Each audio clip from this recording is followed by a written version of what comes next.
Let's head to ABC 7 Extra. Today, former U.S. Secretary of the Interior and gubernatorial candidate Deb Haaland stopped by our studio as part of her statewide Lift Up New Mexico tour.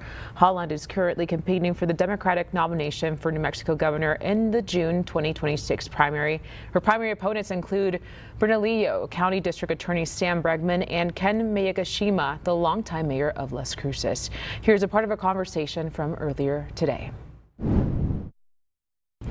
Deb Haaland, thank you so much for joining us today. First, we want to get your reaction to the tragic news that unfolded in the early hours this morning, where a shooting on the University of New Mexico left one dead and one other person injured. Now, you're a grad there yourself, so as you run for governor of New Mexico, what is your message to people watching right now who have been plagued by shootings in areas that should feel safe? Absolutely. It's heartbreaking. And not only did I graduate from UNM, but my child graduated from UNM.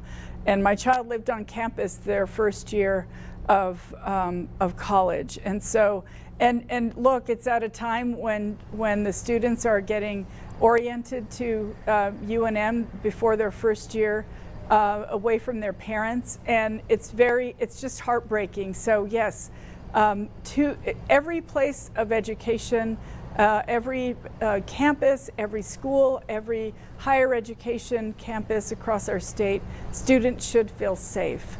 And so we need to make sure that law enforcement has the tools they need to keep violent criminals off our streets, to keep illegal firearms off our streets.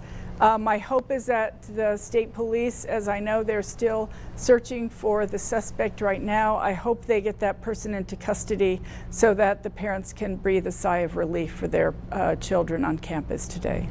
It seems like so much tragic news is coming out of New Mexico right now. Within the last 24 hours, our newsroom received more tragic video of flooding into our studio coming from Ruidoso and Vado. And this is just a week after flooding in the Ruidoso area left 3 people dead, including 2 children. How do you address these concerns to residents who are seeing this on top of the wildfires the state is also dealing with at the moment?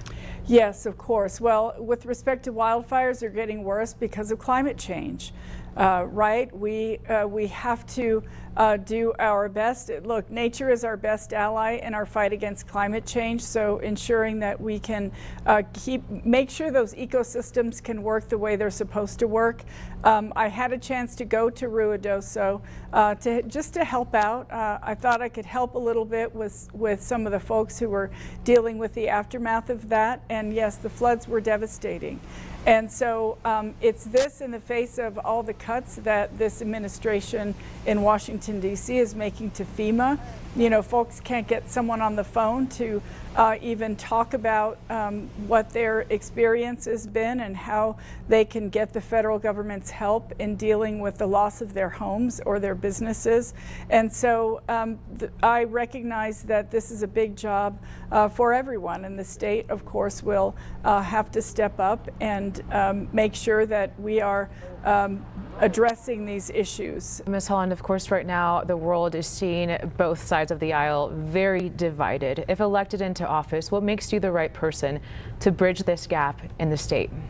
Thank you. Yes, we need to be united. We're all New Mexicans. We should all care about every single community across our state.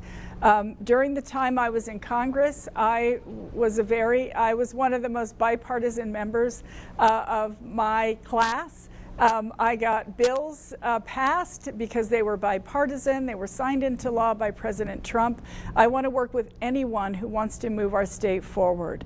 Yes, there is too much division across our country right now, and I would like to feel that I can bring people together.